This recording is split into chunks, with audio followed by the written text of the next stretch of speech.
Commander Jake Morrison stood on the bridge of the USS Vengeance and watched the stars through the main viewing screen. The ship was humanity's most advanced battleship, armed with the latest weapons and protected by the strongest shields human technology could create. Jake had served on many vessels during his 20 years in the Terran Space Navy, but none felt as powerful as this one. The crew of 800 men and women worked around him with quiet efficiency, their movements precise and practiced. The year was 2387, and humanity had been part of the Galactic Federation for nearly 50 years. When first contact had been made with alien species, humans had been amazed to discover they were not alone in the universe. The Federation welcomed Earth with open arms, eager to add another member to their peaceful alliance of worlds. Trade agreements were signed, technology was shared, and human colonies spread across dozens of star systems. Those early days seemed like a distant dream now. The communication console behind Jake made a soft beeping sound, and Captain Lisa Hayes turned from her station with a worried expression on her face. She was one of the best communications officers in the fleet, able to speak 7 different alien languages and decode even the most complex diplomatic messages. "Commander," Lisa said, her voice tight with concern, "we're receiving an emergency transmission from the Federation Council on Nexus Prime. All fleet commanders are ordered to stand by for immediate deployment." Jake nodded and moved to his command chair. Around the bridge, other officers stopped their work to listen. Chief Engineer San Rodriguez looked up from his technical displays, while Tactical Officer Corinne Blake paused in her weapon system checks. Everyone could sense that something important was happening.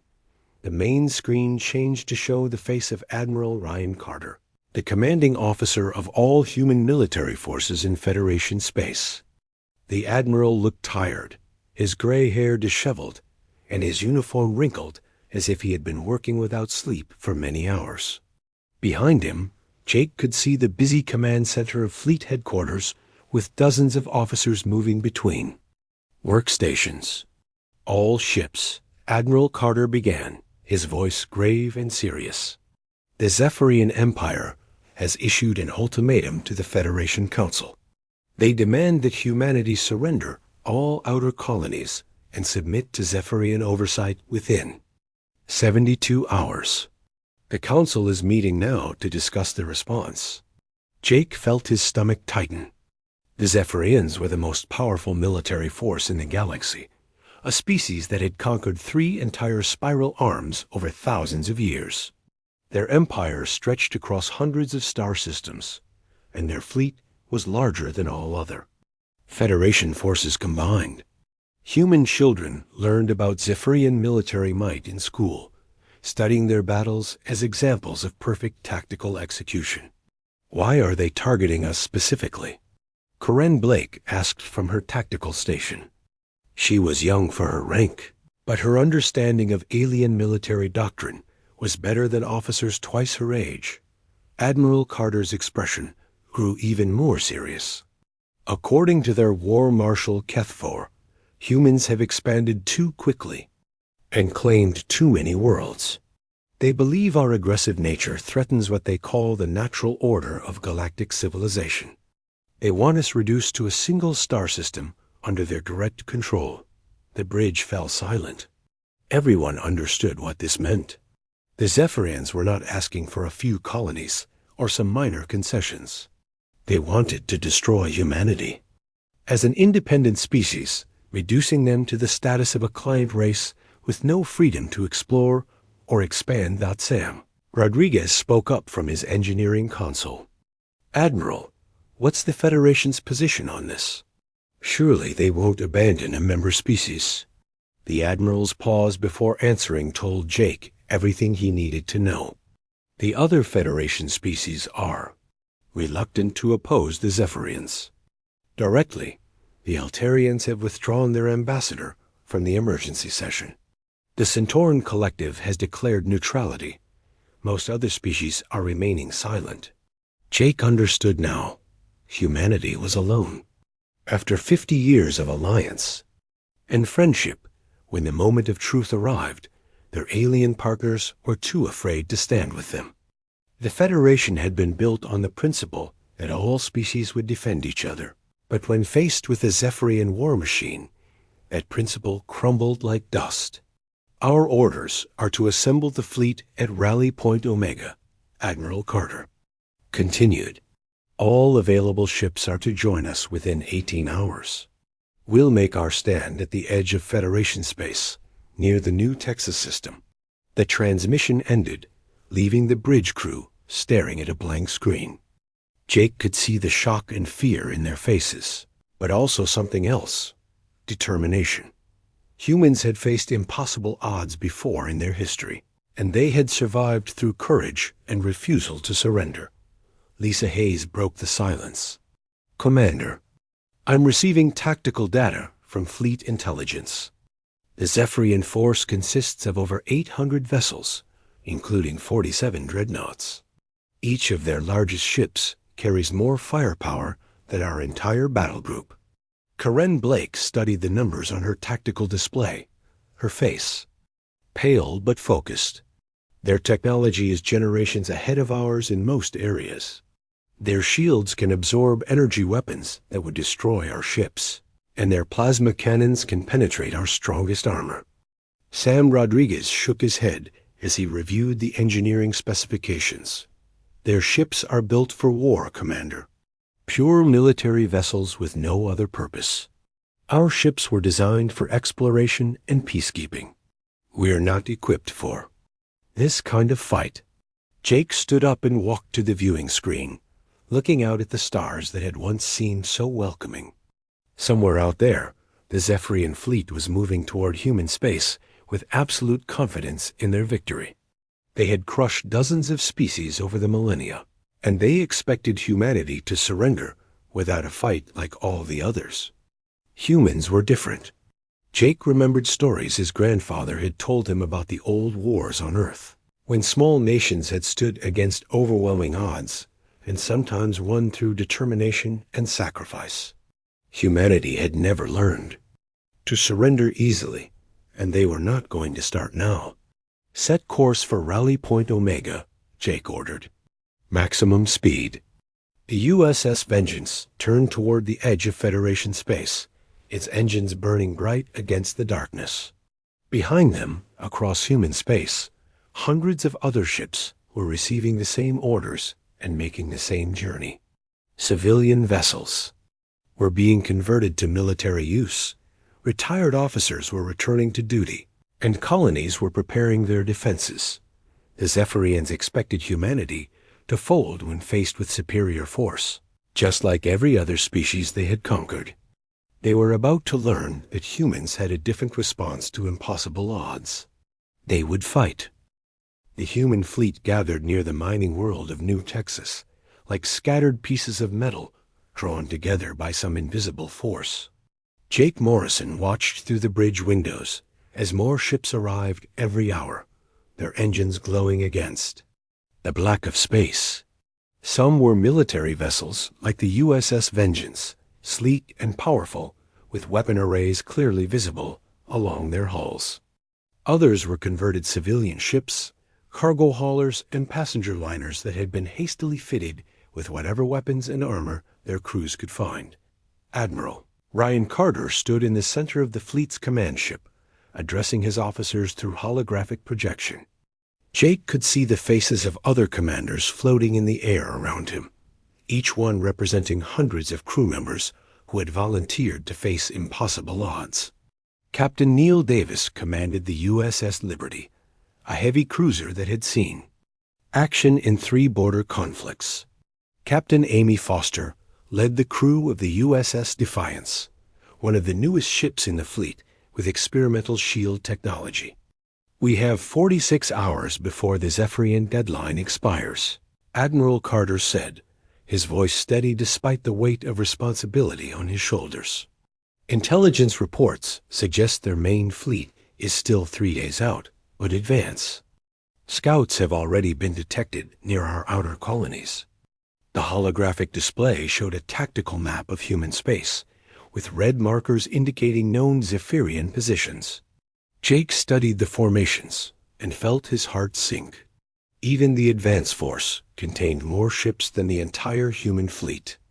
And they were just the beginning. Dr. Elena Vasquez appeared on the communication screen, her face serious as she delivered her analysis.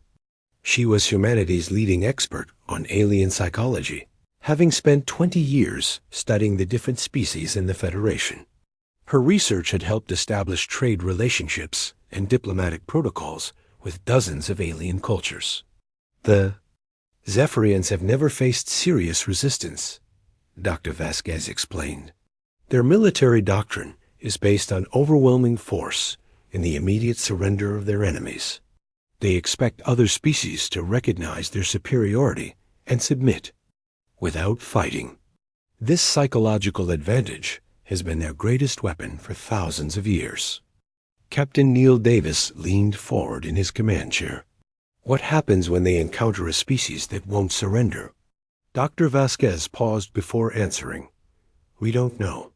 There are no historical records of any species mounting a sustained resistance against Zephyrian forces. Every previous conquest has ended within days through negotiated surrender or complete destruction of the defending forces. Jake felt a chill run down his spine. Humanity was about to become a test case for something that had never happened before. In galactic history, they would either prove that the Zephyrians could be resisted, or they would join the long list of extinct species that had tried and failed. Meanwhile, on Earth, President Marcus Stone stood before the United Earth Assembly, in the Great Hall that had witnessed so many historic moments. Representatives from every human colony filled the chamber, their faces reflecting the same mixture of fear and determination that Jake saw in his own crew. The president's voice carried clearly through the hall and across the communication networks that connected all human worlds. We will not surrender our freedom to alien overlords, President Stone declared. Humanity has faced extinction before and survived through courage and unity. We will not bow down to threats, no matter how powerful our enemies believe themselves to be. The response was immediate and overwhelming. Across human space, civilian ships began converting to military use. Cargo haulers had weapon mounts welded to their hulls. Passenger liners were fitted with armor plating and shield generators. Mining vessels loaded their holds with explosives, ready to serve as improvised weapons if necessary. Retired military officers returned to active duty, bringing with them decades of experience and knowledge. Veterans who had fought in the border wars against space pirates and rogue colonies offered their services to any ship that would take them. Even civilians with no military training volunteered for combat duty, determined to defend their homes and families. The Federation Council delivered their official response to the Zephyrian ultimatum through diplomatic channels. They would not force humanity to comply with Zephyrian demands, but they also would not intervene in the conflict. It was carefully worded to avoid taking sides while effectively abandoning their human allies to face the crisis. Alone, Jake spent his remaining time visiting different sections of the USS Vengeance, talking to crew members and trying to maintain morale. In the engine room, he found Sam Rodriguez working with his technical team to squeeze every bit of performance from their power systems. The chief engineer looked up from a control panel, his hands stained with lubricant and his uniform wrinkled from hours of continuous work.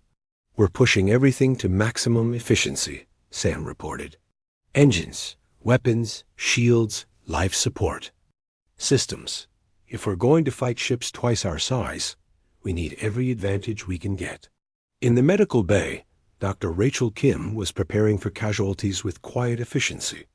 She had served on hospital ships during humanitarian missions, treating injuries from natural disasters and industrial accidents. Now she was preparing for something far worse, the massive trauma that would result from ship-to-ship combat. The ship's tactical center buzzed with activity as Lieutenant Commander Tony Mitchell worked with his team to analyze Zephyrian battle tactics. They studied every available recording of Zephyrian military actions, looking for weaknesses or patterns that could be exploited. The data was limited because most Zephyrian conflicts had ended too quickly to provide much tactical intelligence. Systems specialist Greg Turner ran continuous battle simulations through the ship's computer networks, testing different scenarios and strategies. The results were consistently grim, showing human forces being overwhelmed within hours of engagement. But the simulations also revealed something interesting. When human ships were destroyed, they often took Zephyrian vessels with them through ramming attacks or self-dash destruction. As the deadline approached, long-range sensors detected massive gravitational disturbances at the edge of Zephyrian space. The enemy fleet was beginning to move, their formation so large that it created detectable effects on spacetime itself. Hundreds of ships were accelerating toward human territory, confident in their technological superiority and absolute certainty of victory. What the Zephyrians did not understand was that they were approaching an enemy unlike any they had faced before. Humanity had spent the last 2 days preparing not just weapons and defenses, but something far more dangerous: the absolute determination to fight to the last ship and the last person rather than accept slavery. The Zephyrian fleet emerged from hyperspace at the edge of human territory, like a wall of metal and energy that stretched across the darkness. War Marshal Kethver stood on the bridge of his flagship, the Eternal Conquest, and gazed at the formation. With satisfaction, 800 vessels moved in perfect coordination, their hulls gleaming with the distinctive blue-silver alloy that marked Zephyrian military construction. The smallest ships in his fleet were larger than the biggest human battleships, and his 47 dreadnoughts carried enough firepower to destroy entire planets.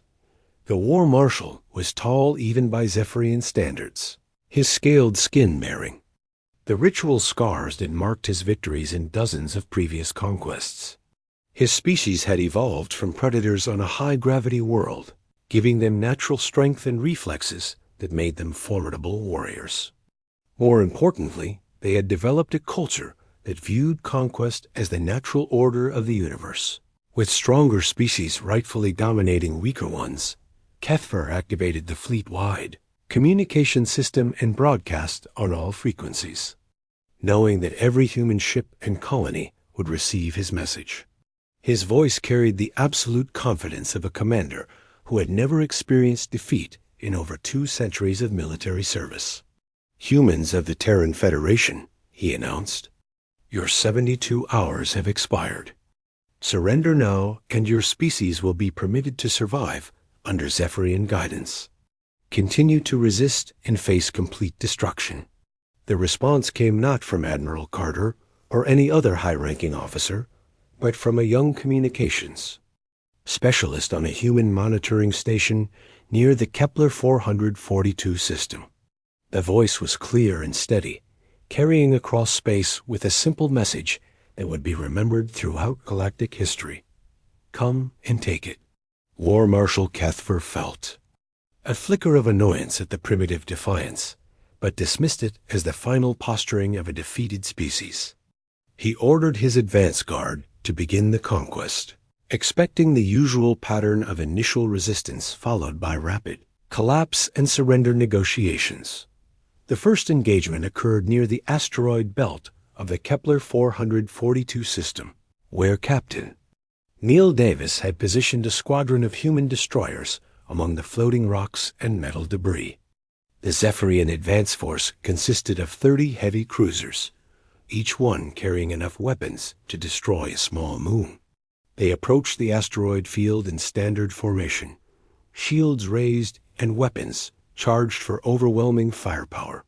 Human attack came from multiple directions at once, with ships emerging from behind asteroids like ancient pirates ambushing merchant vessels. Captain Davis led the assault in the USS Liberty, his weapons blazing at point-blank range against the lead Zephyrian cruiser. The alien ship's shields flared but held, absorbing energy that would have vaporized a human vessel. But the humans were not trying to win through superior firepower. Instead, they used tactics that the Zephyrians had never encountered before. Human ships darted between asteroids, using the debris as cover while launching hit-and-run attacks. When Zephyrian vessels moved to pursue, they found their paths blocked by carefully placed mines that had been hidden throughout the asteroid field. The USS Liberty took massive damage from Zephyrian plasma cannons. Her hull cracked in atmosphere, bleeding into space through dozens of holes. Captain Davis ordered his crew to abandon ship, but instead of retreating, he set course directly for the largest enemy vessel. The destroyer crashed into the Zephyrian cruiser's shields at maximum speed, the impact creating a brilliant explosion that illuminated the entire asteroid field. War Marshal Kethvar watched the battle unfold on his tactical displays with growing confusion. The humans were fighting like no enemy he had ever faced before. When their ships were damaged, instead of withdrawing for repairs, they became more aggressive. When faced with superior firepower, they used suicide attacks that other species would consider unthinkable. The Zephyrian commander of the advance guard reported casualties with disbelief in his voice. 3 cruisers had been destroyed, and 7 others were damaged, while the human force had been completely eliminated. By any normal measure, it was a Zephyrian victory, but the cost was far higher than expected for such a small enemy force. Commander Jake Morrison led the USS Vengeance in the next engagement, targeting a Zephyrian supply convoy that was moving through the outer system. His tactical officer, Corinne Blake, had identified the convoy as carrying ammunition and spare parts for the main fleet, making it a valuable target despite its heavy escort. The supply ships were protected by 12 Zephyrian frigates, each one heavily armed and equipped with the best defensive systems in the galaxy. Jake approached them using a strategy that would have been considered insane by any other species in the Federation. Instead of engaging at long range where Zephyrian technology held the advantage, he ordered his ships to close to point-blank distance. The USS Vengeance and her escorts charged directly into the enemy formation, their shields blazing under the concentrated fire of Zephyrian weapons. 2 human ships were destroyed in the first exchange, their crews dying instantly as plasma beams cut through their hulls. But the surviving vessels reached their targets and opened fire at ranges where even Zephyrian shields could not fully absorb the damage. Jake stood on his bridge as explosions rocked the ship around him, watching his tactical displays show the destruction of enemy supply vessels. Sam Rodriguez reported massive damage to the engine systems, while Dr. Rachel Kim treated wounded crew members in the medical bay.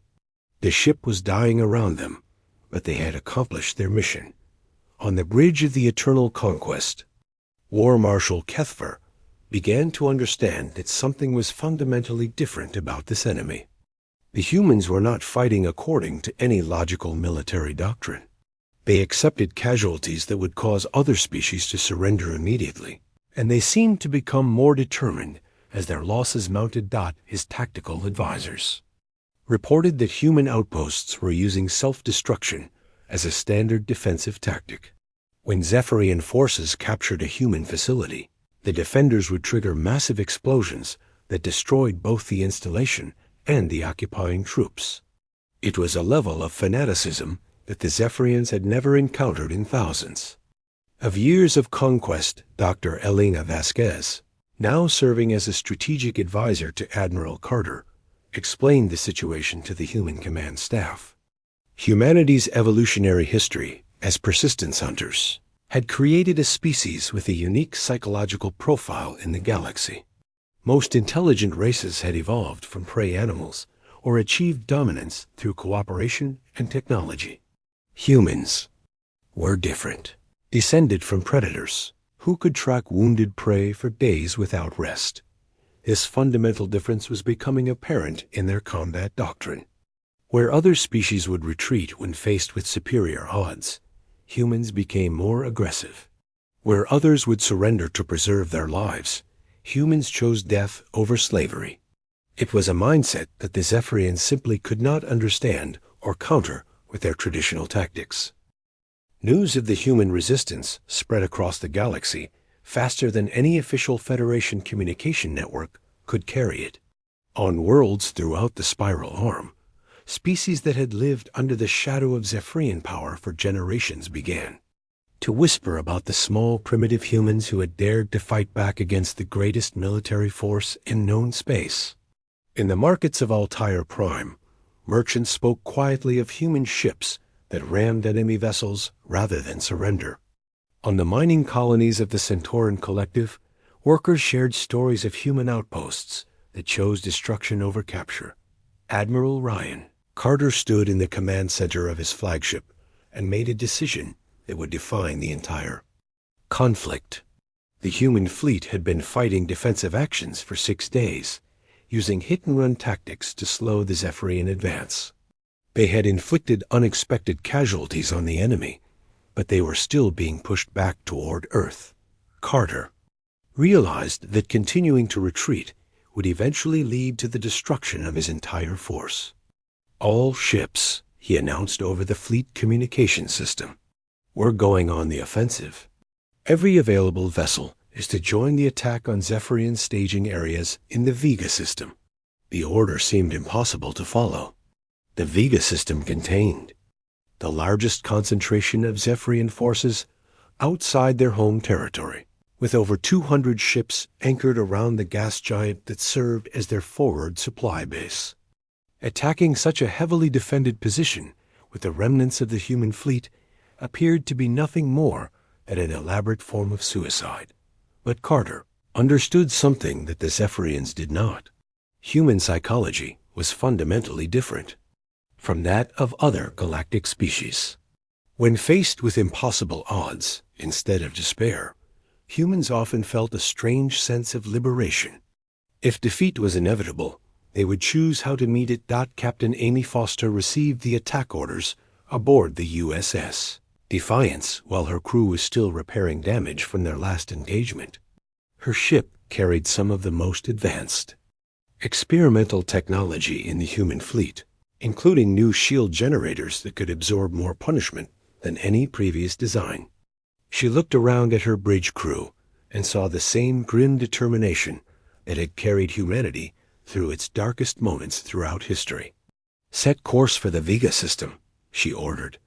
Maximum speed.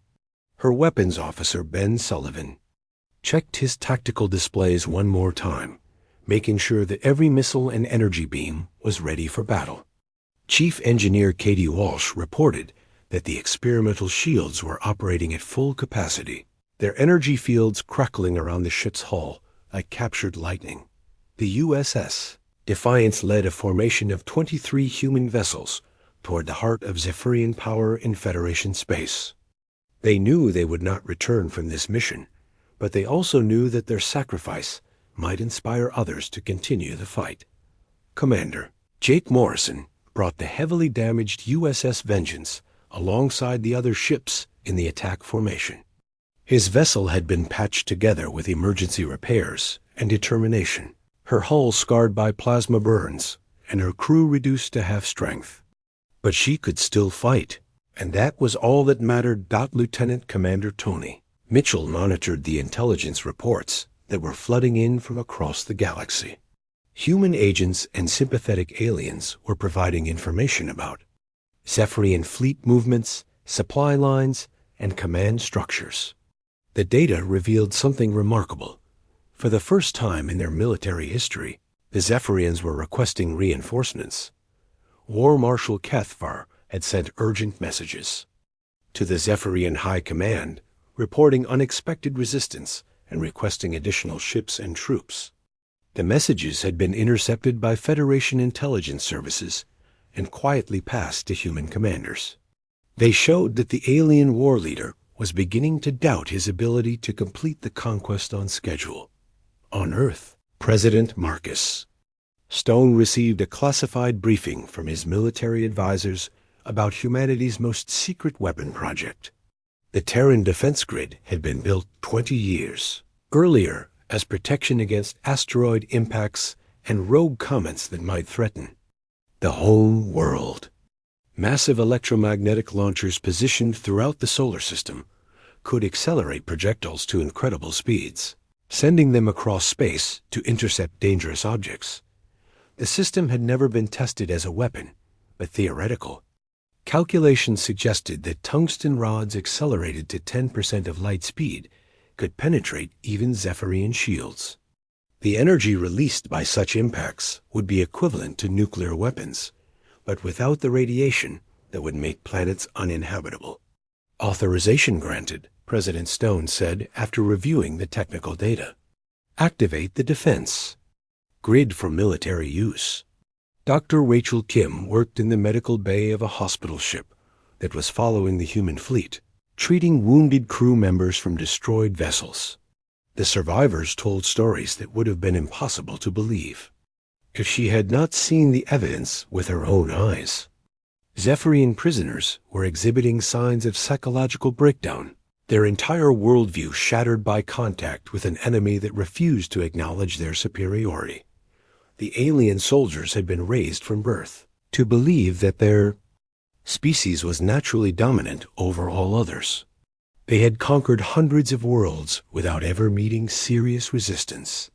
Facing humans who fought harder when wounded and became more determined when outnumbered was causing a form of mental trauma that their psychology could not handle. Something unprecedented began to happen across Federation space. The Altarian Assembly quietly started providing intelligence about Zephyrian fleet movements to human agents. The information was passed through unofficial channels, allowing the Altarians to maintain their public neutrality while secretly supporting the human resistance. The Centauran Collective began leaving supply caches in locations where human ships could find them. The supplies were marked as abandoned materials from mining operations, but they contained exactly the weapons and spare parts that human vessels needed most. Other Federation species took similar small actions, carefully avoiding direct involvement, while making it clear that the political landscape was shifting. The human counteroffensive reached the Vega system after 18 hours of continuous travel. Captain Amy Foster led her ships in a direct assault on the Zephyrian staging area, her experimental shields blazing under concentrated enemy fire. The USS Defiance pushed through the alien defensive perimeter like a knife cutting through fabric, her weapons targeting the massive supply ships that kept the Zephyrian fleet operational. The battle was unlike anything seen in galactic warfare. Human ships, many held together by emergency repairs and sheer willpower, close to point-blank range with Zephyrian dreadnoughts. Captain Foster's vessel took devastating damage as she maneuvered for a clear shot at the enemy command ship, her hull cracking under the stress of combat. "All weapons fire," she ordered, knowing that this would be her final command. The USS Defiance exploded in a brilliant flash of light, but not before her weapons found their target. The Zephyrian command vessel lost power and began drifting helplessly through space, its sophisticated systems destroyed by the sacrifice of a single human ship. The final battle began in the Proxima Centauri system as War Marshal Cathvar assembled the core of his remaining fleet for what he believed would be the decisive assault on Earth. The Zephyrian commander had grown increasingly frustrated with the unexpected resistance, and he was determined to end the conflict with overwhelming force. His flagship, the Eternal Conquest, led 400 vessels toward the human home world, their weapons charged and shields raised for maximum combat effectiveness. Admiral Ryan Carter met the alien armada with every human ship that could still fly. The human fleet had been reduced to fewer than 100 vessels after weeks of desperate fighting, but each crew was ready to die defending their species' birth world. Carter stood on the bridge of his command ship and watched the enemy formation approach through the darkness of space. "All ships," he broadcast to his fleet, "today we make our stand. Whatever happens, humanity will be remembered as a species that chose freedom over slavery. Commander Jake Morrison brought the USS Vengeance alongside the other human vessels, his ship held together by emergency repairs and the determination of his crew. The battleship had fought in every major engagement since the war began, and her hull bore the scars of plasma burns and missile impacts. Chief Engineer Sam Rodriguez had worked miracles to keep the engines running, while Dr. Rachel Kim had treated hundreds of wounded crew members in the medical bay. The space around Proxima Centauri erupted into chaos as the two fleets collided in the largest battle in galactic history. Zephyrian dreadnoughts exchanged fire with human cruisers at point-blank range, their weapons creating brilliant flashes of light that could be seen from planets throughout the system. The alien ships were larger and more heavily armed, but the human vessels fought with a desperation that made up for their technological disadvantages. Captain Neil Davis led the USS Liberty in a direct assault on a Zephyrian command ship, his weapons blazing at maximum power. The alien vessel's shields absorbed most of the damage, but Davis had learned something important during the weeks of fighting. Zephyrian shields were designed to stop energy weapons and missiles, but they were not effective against physical impacts at high speed. "All hands, prepare for ramming speed," Davis announced to his crew over the ship's communication system.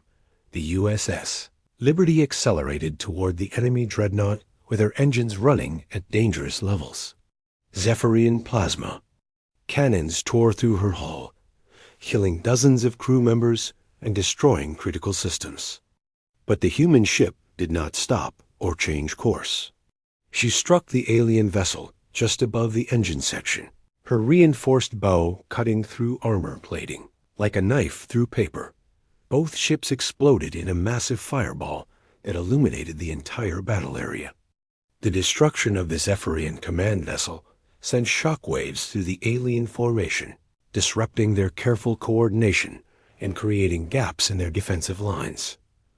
War Marshal Cuthbert watched the battle unfold from his flagship and felt something he had never experienced before in over 2 centuries of military service: doubt. His forces were winning by any objective measure, destroying human ships faster than they were losing their own vessels. But the cost was far higher than any previous Zephyrian conquest, and his crews were beginning to show signs of psychological strain. The human ships refused to surrender, even when their situation was hopeless. Damaged vessels continued fighting until they were completely destroyed. Crews abandoned their posts only when ordered to do so by their commanders, and even then many chose to remain at their stations and die with their ships at the crucial moment of the battle. President Stone authorized the activation of the Terran defense grid from his command center deep beneath the surface of Earth. The massive electromagnetic launchers that had been built to protect the planet from asteroids were turned toward the Zephyrian fleet. Tungsten rods weighing several tons each were accelerated to 10% of light speed and sent streaking across the solar system. The relativistic projectiles struck the Zephyrian formation with the force of nuclear weapons. Ships that had been considered invincible simply vanished in brilliant flashes of energy as the tungsten rods penetrated their shields and armor. The impacts created electromagnetic pulses that disabled nearby vessels and sent debris flying in all directions. Cuthbert felt his flagship shake as one of the projectiles passed close enough to overload his shield generators. Around him, his crew stared at their tactical displays in disbelief as ship after ship disappeared from their sensors. The humans had turned their planetary defense system into a weapon that could destroy even the most heavily protected Zephyrian. DREADNOUGHTS. Commander Jake Morrison led the USS Vengeance in a final assault on the enemy flagship, knowing that this would be his last battle. Admiral Carter had been killed when his command ship was destroyed by Zephyrian plasma cannons, leaving Jake as the senior human officer in the system. The responsibility for humanity's survival now rested on his shoulders. The USS Vengeance charged through the debris field created by the defense grid bombardment, her weapons targeting the eternal conquest. Zephyrian fighters swarmed around the human battleship, their energy beams carving deep wounds in her hull. But Jake's crew fought on, returning fire with everything they had left. War Marshal Kethver made a decision that would echo through galactic history. As he watched his escort vessels being destroyed by weapons that should not have existed, and as reports flooded in of human ships that simply would not stop fighting, he realized that this enemy was unlike anything his species had ever encountered. All ships, he broadcast to his fleet, general retreat. Withdraw to the edge of the system. The Zephyrian fleet began pulling back from the battle, their formation breaking apart as individual commanders received the unprecedented order. For the first time in over 3,000 years of military expansion, a Zephyrian war marshal had ordered a retreat from combat. News of the withdrawal spread across the galaxy within hours. On worlds throughout Federation space, species that had lived in fear of Zephyrian power for generations began to speak openly of revolution. The Altarians formally requested human military advisors to help train their own forces. The Centauran Collective proposed a new alliance structure with humanity as a founding member. Jake Morrison, now promoted to Admiral after the loss of so many senior officers, stood on the bridge of the damaged USS Vengeance as she limped back toward Earth. His crew represented survivors from dozens of destroyed ships, brought together by their shared experience of facing impossible odds and somehow prevailing. 1 year later, Admiral Morrison attended the signing of the new Federation charter in a ceremony that brought together representatives from 47 different species. The Zephyrian Empire, reduced to a fraction of its former territory after rebellions broke out across their conquered worlds, was notably absent from the gathering. The galaxy had learned something important about humanity during those desperate weeks of fighting. They were not the strongest species or the most technologically advanced, but they possessed something that had been bred out of most galactic civilizations over millennia of peaceful coexistence. They had the absolute refusal to accept defeat, no matter what the cost. As Jake Morrison looked out at the assembled delegates from across the galaxy, he knew that the universe would never be the same. The age of conquest through intimidation was over, replaced by an era where freedom would be defended by those brave enough to fight for it, regardless of the odds they faced.